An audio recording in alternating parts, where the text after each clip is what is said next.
మోషే. చెప్పండి, మోషే గొప్ప నాయకుడు, సాత్వికుడు. ఇందాక చెప్పుకున్నా కదా, మిక్కిలి సాత్వికుడు. అంటే చాలా అంతమందిని నడిపించడానికి ఏం కావాలి? నాయకత్వం, ఓర్పు కావాలి. ఒక నలుగురున్న కుటుంబాన్ని నడిపించాలి అని అంటేనే ఉన్న ఇంటికలన్నీ ఊడిపోతున్నాయి అంటారు కొంతమంది అండి. వీళ్ళని ముందుకు కొనసాగించాలంటే తలభారం మామూలుగా లేదు. మరి మోషే 6 లక్షల మందిని ఎలా నడిపించాడు? హల్లెలూయా. 6 లక్షల కంటే పైబడి ఉన్న వారిని ఎలా నడిపించాడు? సాత్వికం. మనము నడిపించే విధానంలో ఓర్పు ఉండాలి. అలాగే నీ కుటుంబాన్ని నువ్వు నడిపించుకోవటానికి, నీ కుటుంబాన్ని నువ్వు గెలిపించుకోవటానికి, నీ కుటుంబాన్ని సక్సెస్ వైపు సాగింప చేయటానికి మొట్టమొదట నీకు ఉండవలసింది ఏంటంటే ఓర్పు ఉండాలి.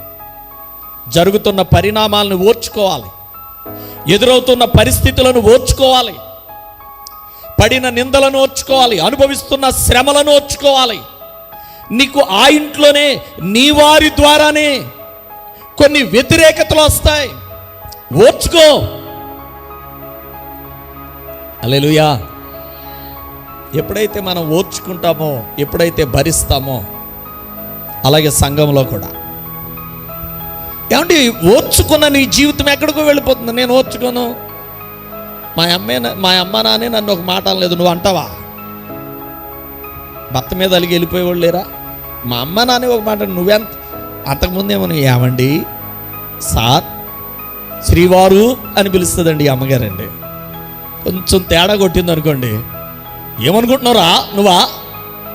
మా అమ్మ నాన్నే నన్ను ఒక మాట అనరు. ఎవరన్నా పక్కోళ్ళు వస్తే వాళ్ళతో అంటారు, ఈడు నన్ను సరిగా చూడటంలా, ఈడు ఎవరట? ఈడు. మారిపోయింది మాట. ఈ ఓర్చుకోలేని గుణం ఉంటే నీ సంసార జీవితాన్ని ఎలా సాగించుకోగలవు? చాలా సంవత్సరాలు ఇచ్చాడు దేవుడు. పెళ్ళైన తర్వాత బతుకున్నంత కాలం సాగించాలి. ఎన్నో ఎదురవుతాయి, ఓర్చుకో. రోడ్డు అంతా బైపాస్ రోడ్డు ఉన్నట్టు ఉంటుందా? అక్కడక్కడ గతుకులు ఉంటాయి, అక్కడక్కడ ఎత్తుపల్లాలు ఉంటాయి, అక్కడక్కడ మట్టి రోడ్డు ఉంటుంది, స్పీడ్ బ్రేకర్లు ఉంటాయి, కంకర ఉంటుంది, మట్టి ఉంటుంది. అబ్బో, రోడ్లన్నీ కరెక్ట్గా ఉండవు. కొంతమందికి ఓర్పు ఉండదండి. వాళ్ళు పట్టుకున్నదే జరగాలంతే, మేము అనుకున్నదే నెరవేరాలి, లేకపోతే నేను ఒప్పుకో. ఆ సంసార జీవితం క్రమంగా ఉండదు, చాలా ఇబ్బందులు ఉంటాయి.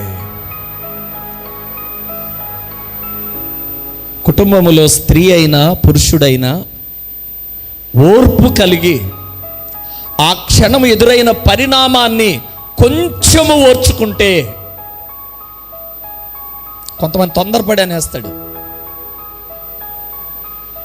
మా నాన్న నీకు ఇచ్చాడు చూడు, నన్ను నేను చెప్పించు కొట్టుకోవాలి. ఎవరికి ఇచ్చినందుకట?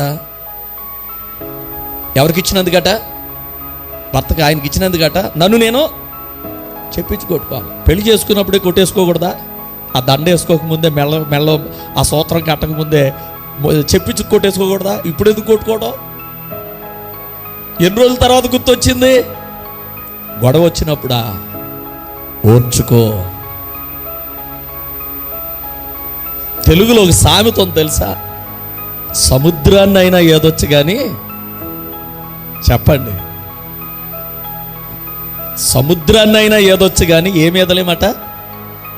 చెప్పండి అమ్మా. అంటే నాకు అర్థమవుతుంది, ఈది ఓడికి మాటలు ఎట్టొస్తాయి? అవునా? ఈది ఓడికి మాటలు ఎట్టొస్తాయి? ఈత కొడతానే ఉంటాం కదా. అలే కానీ బైబిల్లో దేవుడు భక్తులను ఎందుకు పెట్టాడో తెలుసా? వారిని మాదిరిగా తీసుకుంటే సునాయాసంగా నువ్వు దేవుడిచ్చిన గమ్యానికి చేరుకోగలవు. హల్లెలూయా. గమ్యానికి చేరుకోగలవు. నీ ఇంట్లో ఎటువంటి పరిస్థితులు వచ్చినా ప్రభు నీకు తోడు ఉంటాడు.